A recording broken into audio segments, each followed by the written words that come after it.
Hello Indira जी, नमस्कार। और आज जैसे आपको पता है कि आज हमारा उत्तराखंडी त्यौहार खतड़ुआ है, तो इसके बारे में आप क्या बोलना चाहती हैं और आपको क्या पता है? हमें भी हमारे व्यूअर्स को थोड़ी जानकारी दीजिए इस बारे में। हेलो, हाय, नमस्कार, प्रणाम। मैं इंदिरा जोशी आज आप लोगों के सामने हमारे उत्तराखंडी त्योहार खतड़ुआ का त्योहार मनाया जाता है आज।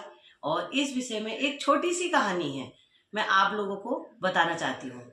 बहुत साल पहले कुमाऊं और गढ़वाल अलग अलग दो भागों में बटा हुआ था। और इसमें जो गढ़वाल के राजा थे उनका नाम खतड़ था, और जो कुमाऊं के राजा थे उनका नाम गाय था।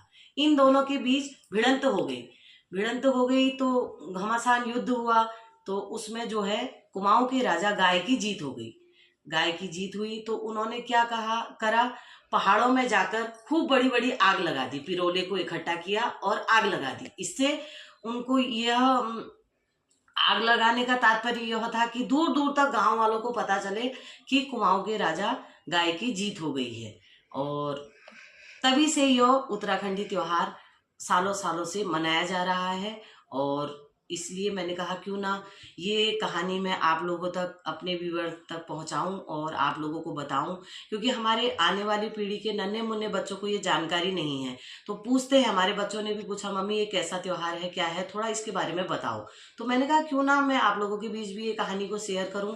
क्या होता है कि हम खेतों में जाते हैं, वहां से पिरोले की घास लाते हैं और इकट्ठा करते हैं उसको चौराहे में इकट्ठा करके।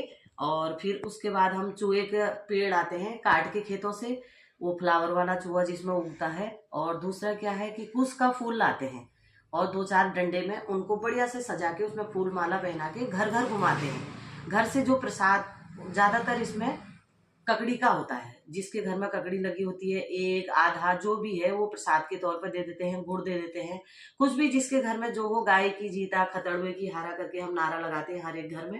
और उसके बाद शाम को वो पिरोला जो हमने इकट्ठा किया होता है उसको चौराहे में जलाते हैं और चारों तरफ उसके घूमते हैं, बच्चे बूढ़े सब गाय की जीता, खतड़ुए की हारा करके ऐसे नारे लगाते हैं। फिर वो जब आग थोड़ी ठंडी हो जाती है उसके बाद उसमें छोटे छोटे बच्चे जंप करते हैं। जंप करते हुए बहुत अच्छा लगता है। हमने भी ये त्योहार मनाया था।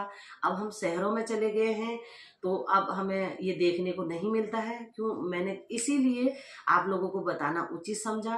और आप लोगों को कैसी लगी ये खतड़ुए की कहानी, और अधिक से अधिक इस कहानी को शेयर करें, लाइक करें। जो हमारे चैनल में नए जुड़े हैं वो फॉलो करें। और धन्यवाद आप सभी मित्रों का। और फिर से आप लोगों को खतड़ुए की हार्दिक बधाई। गाय की जीता, खतड़ुए की हारा। धन्यवाद। धन्यवाद इंद्रा जी, आपका।